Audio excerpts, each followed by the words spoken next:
Hey everyone, this is Dave, your host of Partnership for the Arts podcast, where we talk art. I wanted to put a foreword in before this show you're about to listen to. It was pre-recorded back in March when the National Art Exhibit was going on here at the Visual Arts Center. We had finished the interview. We had just started the editing process for that episode when the COVID-19 hit and everyone was ordered to shut their doors and close down. So, of course, that meant the staff as well for the show and the Visual Arts Center couldn't get together to finish what we needed to do. So we worked remotely on getting this show and several others done. Of course, the big effect was we had a whole list of guests that were going to be on the show. We, of course, had to reschedule all that because, of course, we couldn't have them come into the library. So we started lining up phone interviews, and, of course, that affected everyone's schedule, their schedule, the guest schedule, and our schedule as well. So we decided to just take some time and rework the entire schedule for the year. Actually, we have scheduled into 2021. Now that we are allowed to open our doors and we are able to get socially distanced in the same room, so to speak, we are lining up those shows, those guests to come back on. Of course, we have been doing phone interviews in the meantime, so we have some of those for you on the sequential shows coming up. So most importantly, everyone here at the VAC and the staff and crew of the podcast want to say thank you. A big thank you to everyone out there who was concerned about what had happened to the show, the staff, and everything else, because we did make a quick decision. Of course, I guess we really didn't make the decision. It was made for us that we had to shut down. Then we decided, well, you know what? We need to go ahead and just take some time off. And that worked well because Judy, the co-host, the guest co-host of the show at the time, her and her husband had moved out of the state to start a new season in their life. But it was a time that we put to good use. We decided that we were going to do that by updating and revamping the show just a bit. Nothing new to anyone that's been listening or following along on the sites. So we wanted to say thank you for all of your concern. We want to thank you all for staying dedicated because, of course, we wouldn't be doing the show if it wasn't for all of you.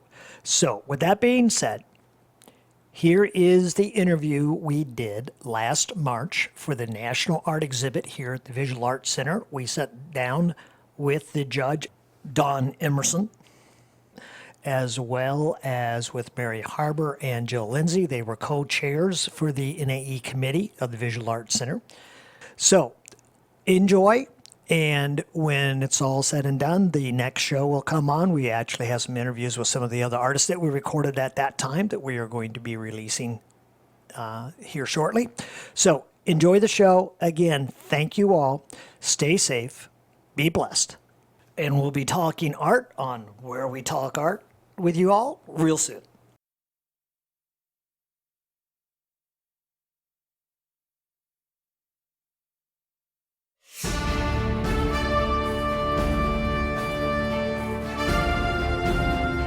You are listening to the Partnership for the Arts talk show with Dave and Judy.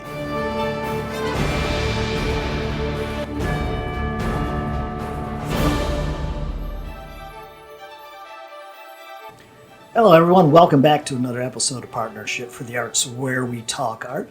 Judy, good to see you again. Hey, I'm happy to be here. I've been having a great time. In fact, you and I were at the Sip and Paint with the opera, where Gulf Coast Opera Came in. representatives were there, and they sang while we painted. Yeah, it was wonderful. That was beautiful. Yes, we did that in the main gallery at the VAC.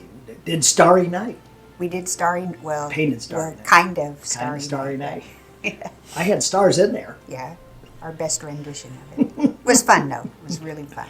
Yeah, and you just got back in town because, again, you were moving. Moving out of the area, so I've been traveling back and forth to Hilton Head area and found a home there. So now I need to find a home within the artistic community there once we move. So Yeah. Well, yeah, because you'll be reporting as our art correspondent up there. I would love to do that. So we've got a special show today, a special edition, which you all heard Stephen come in and mention the N.A.E. special show.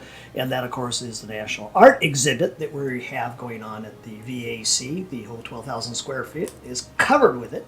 Yes. Yeah. And we are going to talk about that. And we actually have a very special guest here, several actually. One of them is the judge for the show.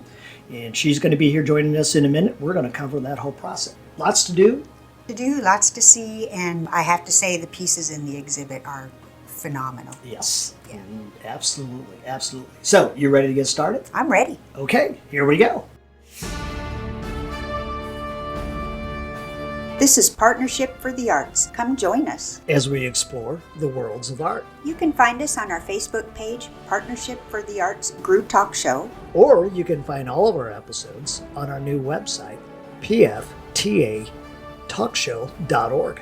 This show is recorded at the Visual Arts Center in Punta Gorda, Florida.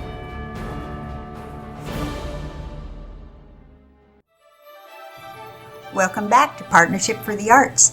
Dave, this is a special show today. We've got people here that are representing the National Art Exhibit, or we call N.A.E. Right. So I think you would be best to introduce our guest today. Yeah, because you wanted to take a chance to sip your coffee. Because I have mine ready. Yes, and we're going to start with the judge of the show, Don Emerson. Good morning, Dave. Welcome to the show. Thank you. Thank you for taking the time out of a very busy schedule to sit down with us and talk about all of this. So again, welcome. Thank you. It's really a great pleasure to be here and to meet everybody at this gem of a place, the VAC. Yes, it is indeed that. And I'm going to go around the room here because we also have co-chairs that you have got to know and work with for the N.A.E. committee. And that is Mary Harbor. Mary, hello. Good morning, Dave. Good morning. Welcome to the show. And Jill Lindsay. Good morning. Good morning. Good to have you back on again. It's great to be back on again. And of course, we had a conversation with you a while back about all of that. It's been a few years. So it was Emerging Artist time, was it not? I believe so, yes. Yeah. 2 years ago. So, which again, we have the Peace River Art Festival coming up very again soon. Yep, we do. Yeah. Yeah. So welcome back. Thank you. Okay. So we're going to go ahead and get into this, Don, because we know you have lots to do. So how about we get into a little bit of history yourself? You are a pastel artist, correct? Is that where you start? That's right. I'm known mostly in the pastel world. I'm a signature member of the Pastel Society of America, and I've been doing pastels probably for about 30 years. So it's not my first rodeo with pastel. And I love the medium, but I also do mixed media and printmaking, and have written a book called Pastel Innovations that was published in 2017. And that book is a result of a lot of exploration and fun discoveries that I've made with pastel. And of course, as I have been doing this process of exploration in my studio, I realize that we may think that we're creating something new, but actually it's just reinventing what people maybe even 100 years ago did. And it's just bringing it to life again and introducing to people the joy of painting. Yeah. Okay. Now, obviously, again, you've been doing well, and congratulations on your book. Thank you. Publishing there as well. You started with pastel, is that correct? Yeah, I started with pastel and took classes and workshops mostly from people whose work I greatly admired: Albert Handel, Sally Strand, a lot of excellent artists who have been at this for a long time. And coincidentally, when I was beginning my search, it was a result of having explored sculpture. And I was painting sticks, almost like an Aborigine sticks. And this was as a result of moving to Central Oregon. I'm originally from Boston, so you can imagine the environment there, and everything was uniquely different for me. And we would go for walks with our 2 young children into the forest, and it's all very volcanic. And we'd come out wearing, well, my husband usually wearing most of the forest on his back. And I would take these sticks, some of which had been collected from the rivers that the beavers had chewed, and they had taken all of the bark off and left me with beautiful images that I just needed to depict. So I entered into the Bellevue Arts and Crafts Fair, which is a very well-known venue, and in Bellevue, Washington, and won some prizes there and sold more art than I wanted. I wanted to buy it back. So I realized that the sticks took over my life, and because I had not created them, just found them and then turned them into something else, I called them awakenings, but then took on a life that I couldn't leave, and so I forgot to pick my kids up at school and forgot to go shopping and make dinner, and so that wasn't so good. And I decided to try something else. So someone suggested Pastel, and I started taking the workshops, as I mentioned, and it was just an incredible opportunity to learn from some of the best people. And at that time, there was sort of this rebirth of a lot of pastel materials. And everything from the pastel medium itself to different brands that were coming out, people making them in their handmade pastels and becoming softer, new combinations of proprietary recipes to make these things, all had different qualities, new surfaces that were just amazing to work on. So there has been this incredible rebirth of pastel materials over the past 25 years. And it was just wonderful to kind of ride along with that whole thing. Right time. It was. It was. Yeah. I find that interesting as you were talking about the pastels and the surfaces, that you're really kind of getting into the technology of the physical medium that you use. And I haven't heard artists talk in that terms. Well, some of us consider our studio to be like a laboratory. And one of the most enticing things about the pastel medium is that it is so accessible. You can pick it up, put it down, you don't have to wait for anything to dry. Right. You can True. wet it, it's just like pigment in a stick, but you don't have to really think very far ahead, which is good for me. That's not my forte. It's just something that lets you pick up a stick and start. And it's a kind of crossover between drawing and painting. And of course, it's a feast of color. You have to have every one of them. Albert Handel, one of my very favorite workshop artists, instructors, and author, said that using oil is like playing on a violin, on a stringed instrument. You have the colors, each one a string. And so you move your hand up and down the neck and you create, of course, with the bow, all of the mixtures of sound. Whereas pastel is more like you have a piano in front of you. You have all of the keys. And even his hand gestures when he goes to pick out his pastels are like he is air playing a piano over his palette. And so he sort of wiggles his fingers to see which note he's going to play. And so that's where you get the chords of colors coming together. And it's a very lovely way to think about painting as music. Wow. Metaphor. That's so beautiful. Well said. Wow. Oh, I love that so much. And then you're calling them sticks, and I think about you walking in the forest with your husband covered in leaves. I mean, the whole thing, and then the awakening, and now you've had a new. It's beautiful. Well, then there was a second awakening, which after the sticks and the pastel, there was a retired instructor, professor named Pat Clark, who moved to our area of Central Oregon near Bend to join her family there in her retirement, and her goal was to establish a printmaking atelier. So with her own money, she created an LLC that became later a 501c3. Let me get back to the story with Pat. She came to Central Oregon with an intention of sharing her knowledge, which was extensive as a master printmaker, and trying to meet every artist in that area so that she could put them together with the best form of printmaking.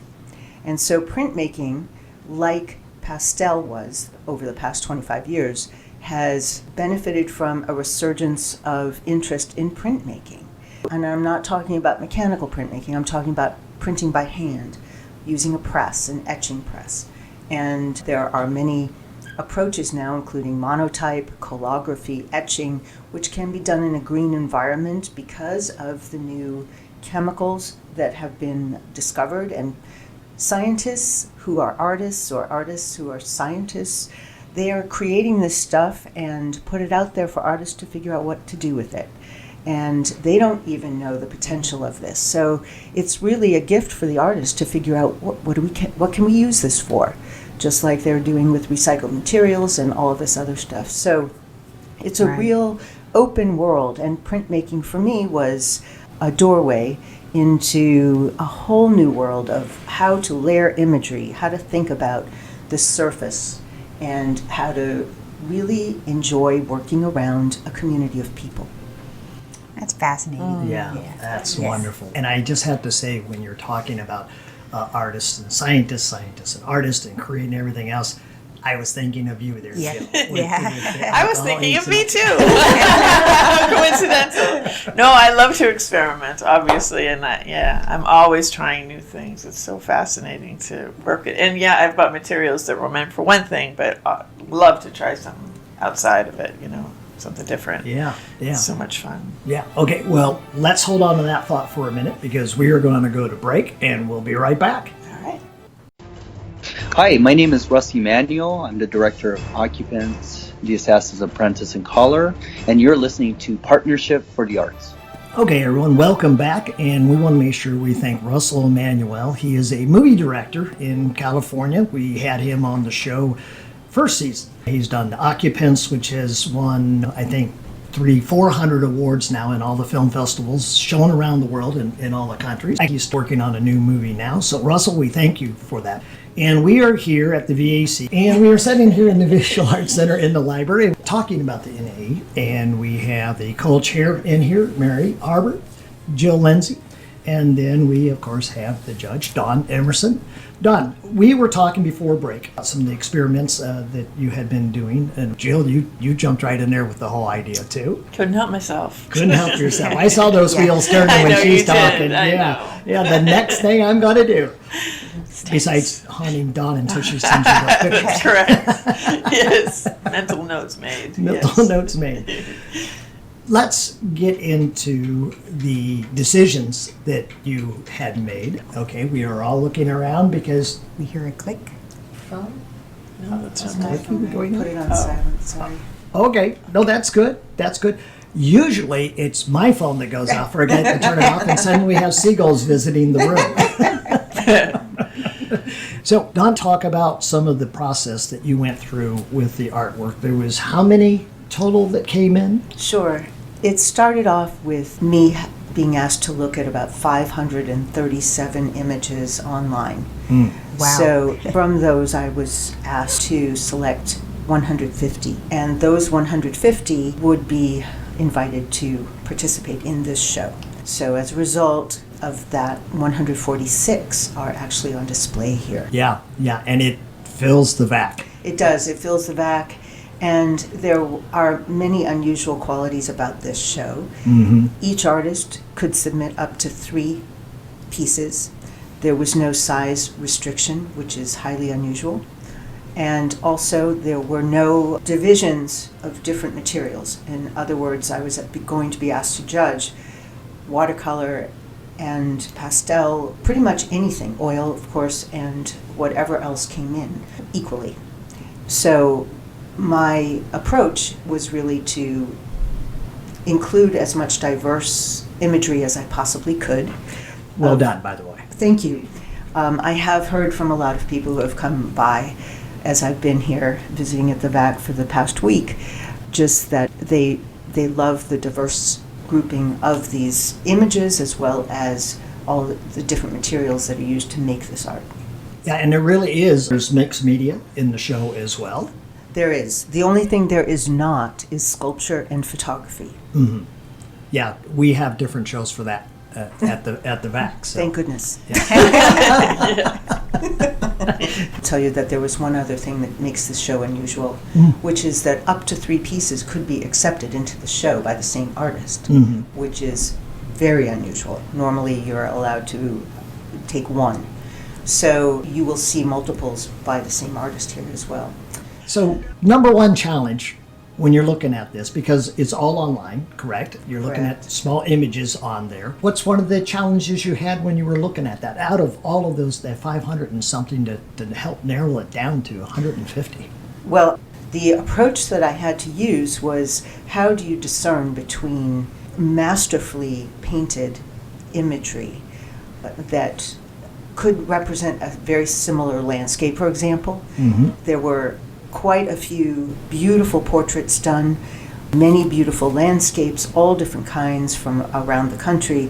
And so having to select among, equally masterful looking things was the greatest challenge. Yeah. I can imagine. Yeah. Yeah. Right. It was easiest, honestly, to eliminate those where it looked like these were done for, during a class or something like that. It was easy if the image, the photograph that was taken was not, I'm not going to say professionally handled, but if it looked like it was crooked, the image was crooked in the thing, I really couldn't look at that. Understand. So every bit along the way of the presentation of the artist's work, minus the framing, that is not something that I look at while I'm judging the show, online anyway. Those were easy to discard, unfortunately. So just a warning to people, if you're going to submit work, please spend the effort and the time to learn how to take a decent photograph. Well, thank you. That was actually That's one good of our information. questions. We were going to say, what would you suggest to the people that are submitting it? So there, we got that part covered. Yeah, another thing is, if you can possibly afford the entry, I don't know what the entry fee is, but I would say do submit 3 so that the judge can see exactly what you're trying to say, or a level of proficiency that represents you fairly. Good. Now, how many states are we representing there? 39 states. 39. And somebody entered from Taiwan as well. Right. United States and Taiwan. Yeah. So, well, we do call it national show. That's right. I know. I suggested international, and yikes. I can only imagine. Anyway, yeah, 39 states. There was so many beautiful that's entries. amazing. Yeah, so many. And how did you put the word out to artists across the nation of this exhibit? Well, we used a website called Juror Art Services, and they are hooked up with a lot of artists on a mailing list. So periodically they would send out notification that we're having this national show. We also advertised in Pastel magazine and artist magazines too about the show. And a certain podcast talk show as well, right? That's right. So that got us a lot of entries, and probably I would say 30 or 40% of them entered the last week. So, yeah. Wow. Because we only had about 200 and some odd entries up until the week before. And then they all came flying in. I know. I wasn't surprised at all, but some people were very nervous about not having enough entries. And I'm like, don't worry. The night before at 11:45 usually. Was there, I'm not aware that there was a requirement that these pieces have been produced in the past year or two? 3 years. 3 years, okay, so that's something else that people should pay attention to. But Juror Art Services is a great way for artists to become aware of how they can put their work out there. And a show like this, in this environment, with the dedication and care that I've seen and organization that the VAC is able to put into the show, is well worth submitting your work to. Yeah. And Jill and Mary, I got to say, well done on the hanging and the groups. That was something Don and I had a chance to talk about before, along with the colors and through the whole place. I think the display of the artwork is really wonderful, and the lighting throughout the exhibit is excellent, and that is often a point of contention where the artwork is not illuminated in a way that really sets it off. So great job. Yeah, absolutely. And Mary, I wanted to just cover something that you had mentioned earlier about the committee. You and Jill and the committee just did a wonderful job. The hanging committee did a great job.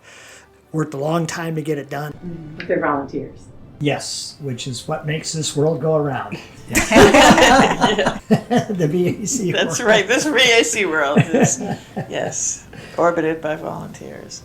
Yeah, we unpacked them Friday and Saturday and Sunday, yeah, and hung them sort of in between Saturday and Sunday. It was a group effort for sure. Yeah, I had a chance to help Yes, you did. this year. Thank you so much. Well, you're welcome. Great thing. But those crates, when they come in, they're a little bit intimidating because they're big wooden crates and they're specially packed.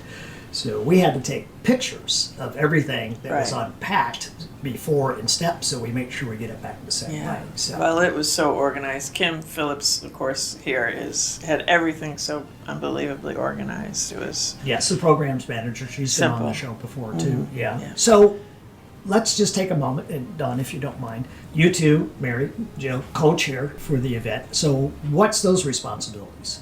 Well, for me, since we're on the subject of Juried Art Services, they opened the artist call in July, and they filtered in slowly through then. I did notify quite a few artists and suggested that they, maybe rephotograph their paintings because you want to put your best foot forward and such. And many took the advice, and some, I'm pleased to say, got in through that. So there was a lot of that going on, and I've had a lot of contact with the artists over those 5 months, 6 months. And then the committees galore and receptions. So you all start preparing once it's finished to start doing it all over again. Okay, so Mary Harbor, how did you find the judge? How did you find Don? Someone had suggested and given me the name of Don Emerson.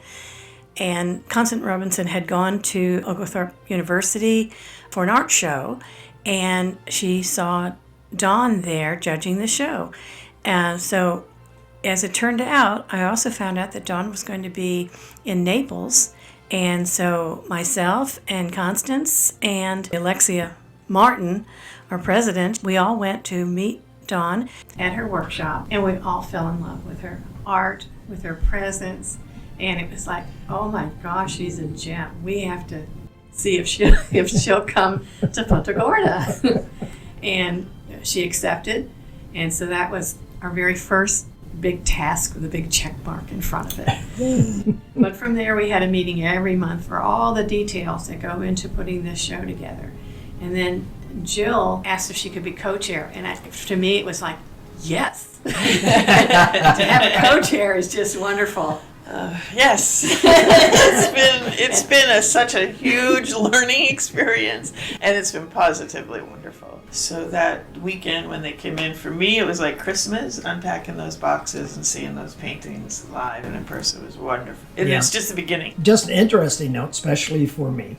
There is one hanging in the golf gallery. It's an abstract. Dion. He calls Dion. himself D2. D2?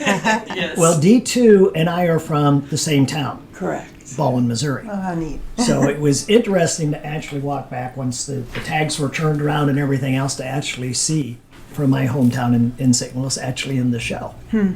Yes. Small world. It is a small It is. world, and I just want to mention one thing, that this show that involves so much time, organization, effort, and so many volunteers and committees, and that work well together and can take care of the artwork, kind of flies in the face of a very digital-oriented world now, where many shows are being held online only, and magazines are producing online shows, and other individual schools and so forth. And there is definitely a place for that. But one of the most heartwarming things for me is seeing the number of people who have come through here and spend time nose to nose with the painting, looking at it. And because, as you know, you can only get so much from seeing something even printed and online. Right. You can't see the brushwork in there. You can't Right. see the dimensional quality, or you don't know that the colors are that accurate. So when you can really study a painting and be affected by it, face to face with it, is quite a different experience. I know the community is all abuzz, the local community here, and people I see in the neighborhoods or out in town, and you've got to go see the exhibit if you haven't seen it yet. And so they're really excited about it. Great. And these are people who maybe aren't necessarily in the art community on a regular basis, but they appreciate it. And they're really excited. And we Yeah. should mention too, excuse me, that all the art is for sale and available, so you will benefit the artist as well as the VAC if you come in and fall in love with something. Okay, so we are going to take another short break, and when we come back, we're going to continue the conversation here with Don, Jill, and Mary. So everyone hold on, we'll be right back. Wow, thank you. That's that it. was good. Wow.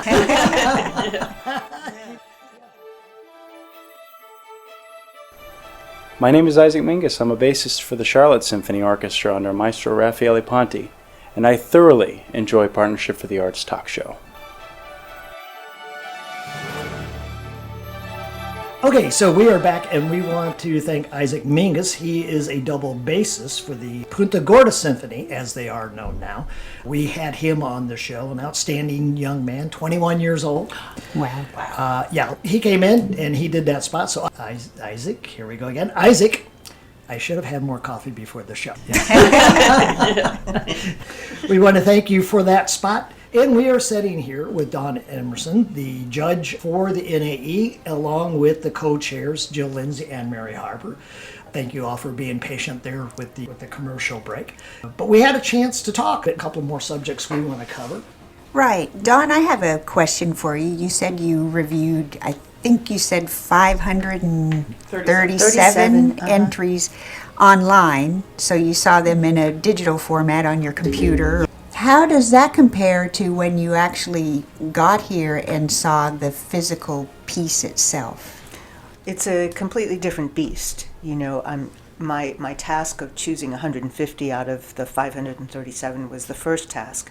And when I was doing that, I was not told actually about what kinds of awards would be given out, and nor did I know the artist name that was involved in this. So it's trying to be as objective as possible and, you know, not partial to one medium or another, despite my own personal preferences, but that's just me. So that aside, when I came and saw the pieces in person, the size of many of them was really quite incredible to confront, because it's a totally different thing seeing the dimensions of something written out as 4 feet by 4 feet, but then when you see it only 4 inches by 4 inches on your screen, it doesn't register. It just can't take up the space. And that's not to say that it has to be large to make an impression, because there are some actually incredible gems here that are small pieces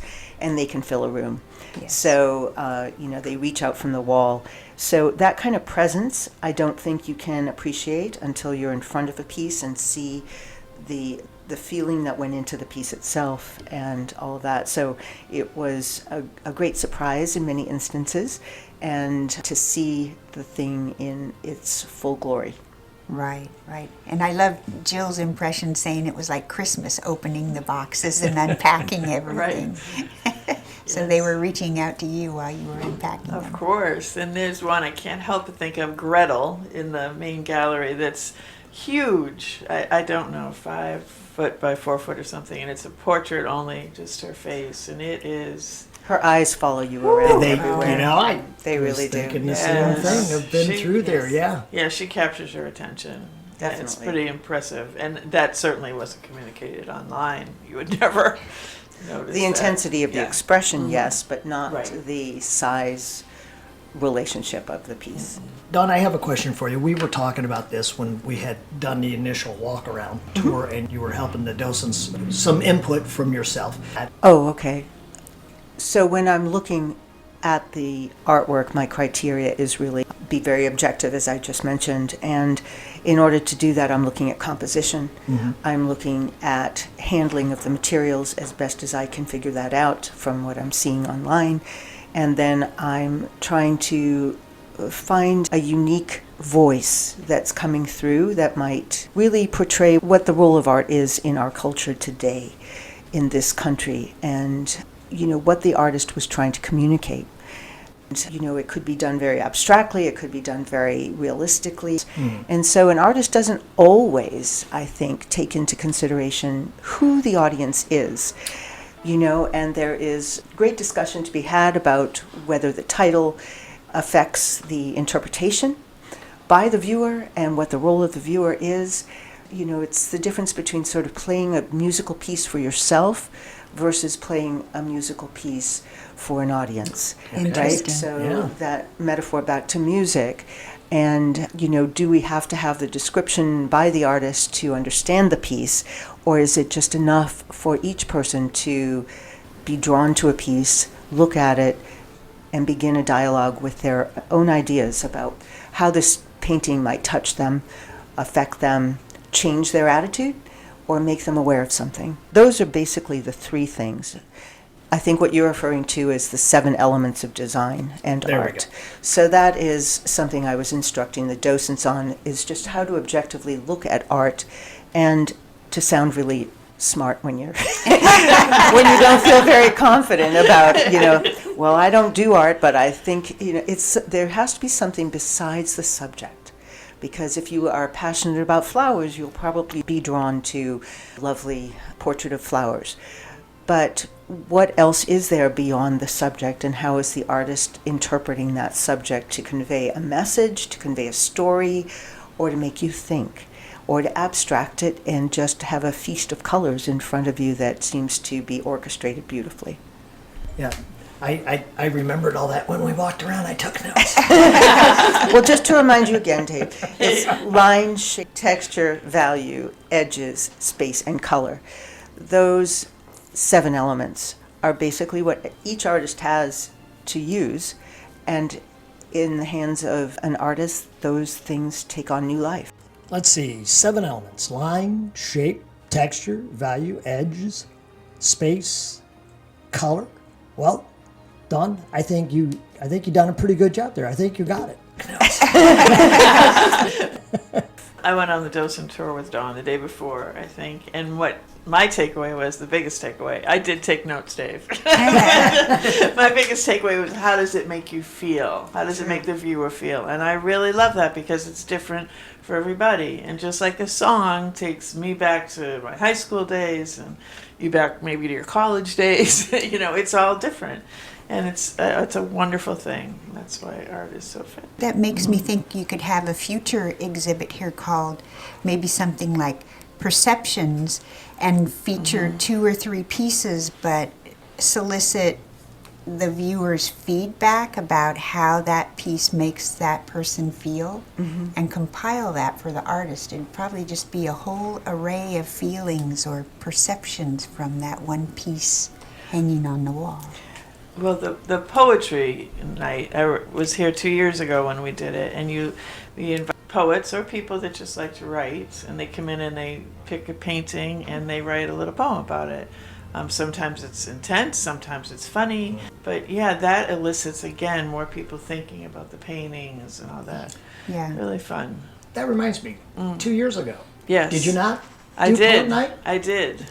That's Goat, right. Goat, the greatest Goat. of all time. Yes. There you go. Little nod to the Patriots too. Anyway, What is the date for the poetry night? March 3rd. Or 4th. Let me consult my notes. I think it's Wednesday, March 4th is the poetry night. But we're allowing people to come in and look at a painting and hopefully be inspired to write a poem. I think that is such a great idea. It's wonderful. It is wonderful. It's so wonderful. And again, different, you know, maybe the same piece and write a totally different narrative about it. And you might even I like include, you know, dancers to come, you know, a vocalist or a musician to write a piece for it. That would be such a great gift back to the artist, to see how art affects, you know, all kinds of arts. The group I'm with, Partnership for the Arts, we've actually done exactly that. Oh, We great. have gotten actually the ballet. They actually did the scene. Then we had a piano, Baby Graham, come in, and he wrote a piece for that. And then the poet night, and then there was one other, high school kids come in, and then they actually picked out their favorite piece, and then they actually did their rendition Dance a painting. Oh, yeah. That's so awesome. based off Yes. off that. Yeah. So yeah, that's pretty cool stuff. Oh, well, you know, besides just having the honor of being accepted into this show and being part of it. I think all of what you're discussing is something that the artist can't even imagine, inspiring someone else through their own artwork.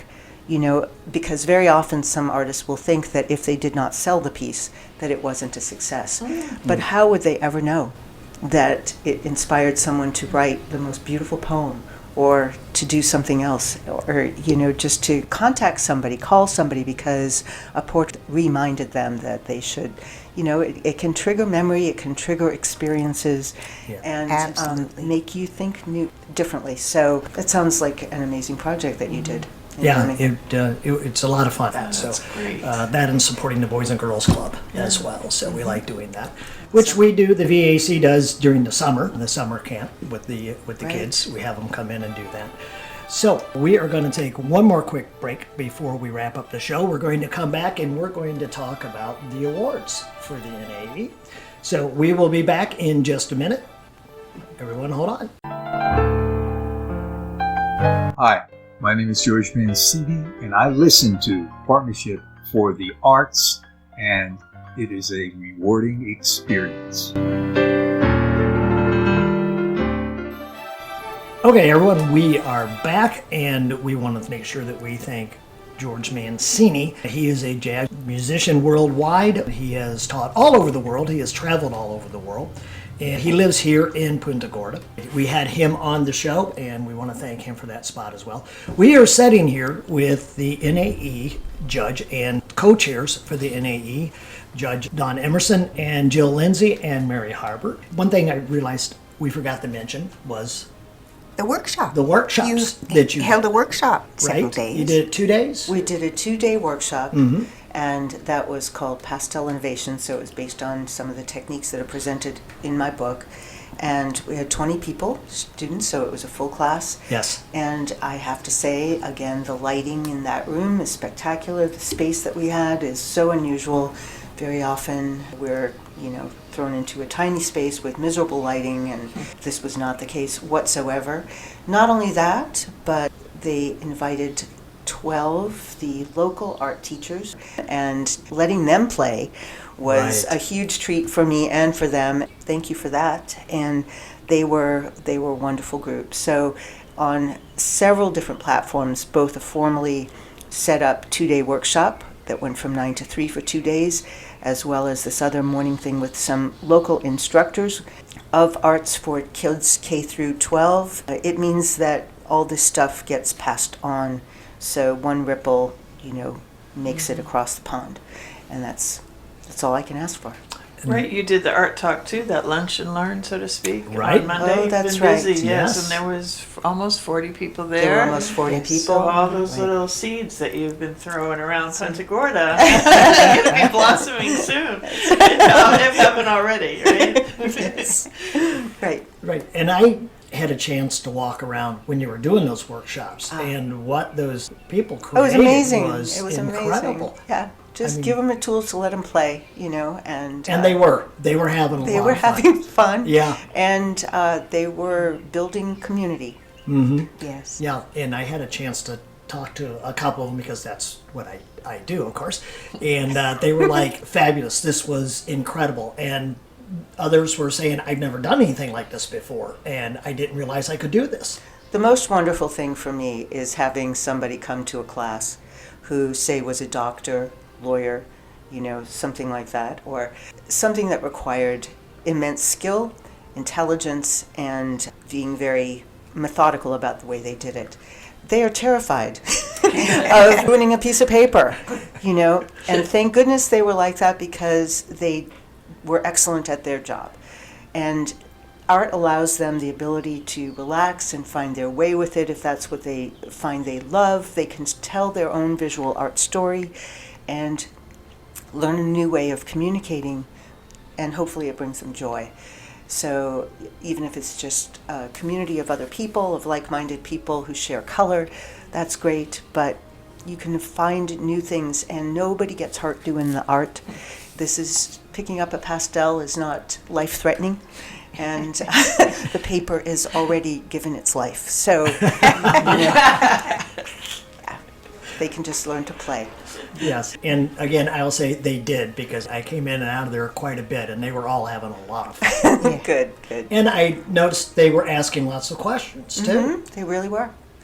And it gets their brains thinking. So, working in new ways. So it's not like it's mindless stuff. It's not like you're just, kicking your feet around in the water.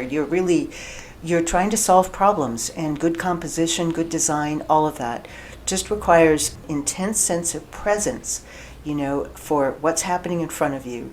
And In the zone.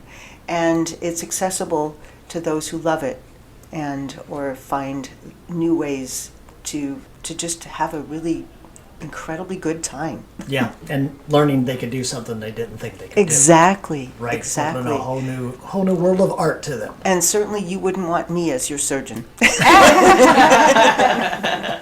One of the things is we had 20 people, but there was also a waiting list.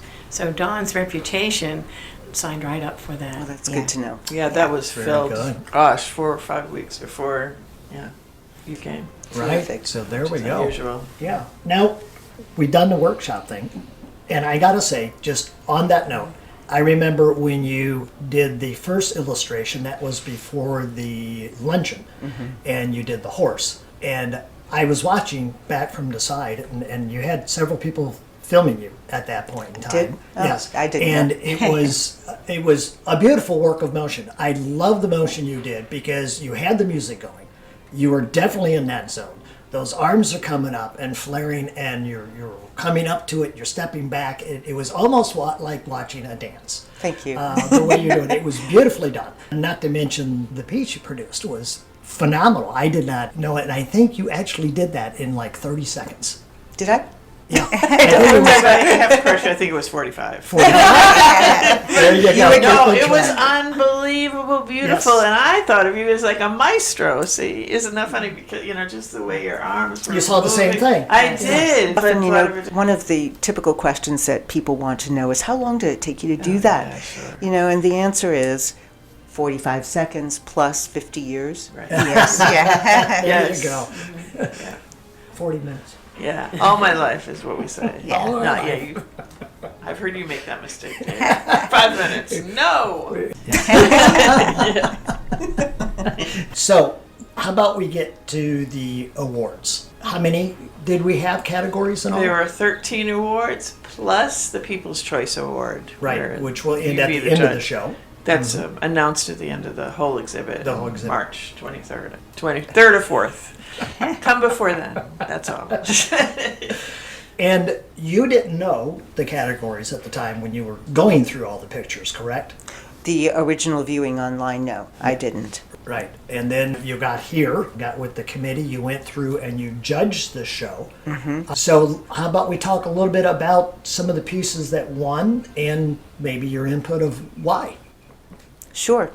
And as a judge, I feel like it's only fair to the artists that they understand what I was using as criteria and what I was maybe looking for. But I don't come here looking for anything except being open to what I see in front of me. So that said, I don't have an agenda. It's Right. just really to respond to the artwork and be as open to that as possible. So there are 5 merit awards. There are 3 awards of excellence. There is 1 award for abstract, 1 award for best portrait, and then there are 3 first, second, third place awards in Okay. total. I could have easily given 10 more awards, if not That's what I was 20. going to ask. Oh, yeah. please. I mean, I really think that the artists who, the first award is getting into the show, and Right. don't be disappointed if they did not receive an award, because you will see if you come here that you're in excellent company. They've produced a beautiful catalog with the award winners, but the other work, you may disagree with my judging. It is only my opinion, and I'm one person. So I invite people to come and to pretend that you're me, and you have to judge. And you can sweat and feel the pressure, because it did not take place in like an hour. The judging, how long did it take, Mary? About 7 hours or something? 6 or 7 hours? Well, now, one of the things Dawn was traveling from Oregon, so she had 3 planes to get, and I was just amazed that she actually made it here on Tuesday. Right. I know she was going to be exhausted, and so I didn't make her get up really early in the morning. But as soon as she was ready, we headed over to the Visual Arts Center, and she started her work process. First, doing a general view, and then really honing down and looking at each individual piece. And so we finished about 5 o'clock, and then she needed the night to sleep on it, get rested up, and have her brain really working on this. And so then the next morning, she was able to put things together and then come back and review it to make sure that the decisions was made. So it was probably an 8-9 hour process. That is on top of the 20 plus hour process of judging the things online. So, Yes. okay, so Labor of love. Do we include the dreams you had that night? So we can tack on another 7 hours. So, Don, let's talk about some of the awards. Sure. Okay, I will be happy to do that. In this N.A.E. catalog, very pleased to do this, is a description of why I thought that the piece was so beautiful. Wonderful. And so the first place award went to No New Friends by Corinne Forrester of Daytona Beach, Florida. And it's a haunting gesture by a woman that really stops the viewer in their tracks and speaks volumes about the plight of women living hidden in the shadows of our world.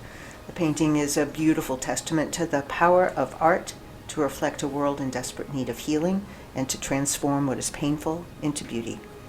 So congratulations to this really stunning, unusual portrait. I think come and see it for yourself. That's the only way to really experience this. There you go. The second place was another portrait. In fact, all 3 top awards went to portrait artists, which was not predetermined on my part, but just how I felt about this. The second place award went to Reflections 1 by Gerard Huber of Dallas, Texas. And I wrote, this stunning painting plays on the idea of the mirror as an observer. The watcher is being watched and we are caught off balance, that is, we the viewer. It is rendered with unapologetic detail and compels the viewer to reach out and participating by touching. It's absolutely wonderful, and you really, really have to come and look nose to this thing and tell me if you don't want to reach out and touch that painting. It is an But excellent... On Dave. Trompe d'oeil, imitation of life, reality, fooling the eye is the actual interpretation of trompe d'oeil, and it truly does. It's stunningly done and handled with airbrush technique. That's the one with the envelope down in the That lower is the one with the corner. envelope. Right. Yes, it is. Yes, You'll looks know like It it's is glued on. photorealism. Oh, yes, it does. It's How crazy. realistic it is. And Yeah. yeah. And third place goes to Yin and Yang by Sandra Cook, Kuck of Boca Raton, Florida, and it is another absolutely exquisite portrait. And I understand, though I did not know this at all, that she was the winner of the first place award 2 years ago. Yes, So that's right. Yes. consistent excellence is what her legacy is. This magical image of color and light is masterfully composed and rendered. More than a portrait, this painting is a tribute to the power of the imagination to illuminate and beautify our world. It's a beautiful woman in a prismatic light that is very descriptive and elegantly handled. She is reclining, reading a book, and it's a feast for the eyes. There we go. Wonderful. There we go. Wonderful. Well, we are out of time, and I know you all have. I know you all have things to be doing. I know Janet Watermeyer was peeking around the corner looking for herself. So, Don, again, thank you for coming. Thank you for judging the show, spending the time with us, and coming on the show. And we will talk later. Thank you. So, Jill, thank you for coming on again. Thank you, Dave, for asking me. And Mary, thank you for actually coming on the show. First time you've had a chance to come on here, so thank you. Oh, thank you. It was fun. Yeah. So, Miss Judy? Yes, and I would also like to say, Mary, Jill, and Don, thank you. And the community and the local people here are so lucky to have this exhibit here in their own neighborhood, and it's great. Yeah. We appreciate you all. Yeah, feeling blessed. This is the last show of the series for you My because last you will episode. be moving. Right. Yep. Right. So it's been fun. Boo-hoo. Yeah, we'll miss you. It's been fun. You did a great job in co-host chair there. Well, thank you. I kind of felt like maybe some of the artists you were talking about that were lawyers or doctors that have never done pastels, and it's like get out of your element and try something new. And thank you for that experience. I've enjoyed it, Dave. Well, I'm glad you said yes, and you did a great job. So thank you. So everyone, thank you again for listening to another episode of Partnership for the Arts, where we talk art, and we will talk to you soon. Boo-hoo.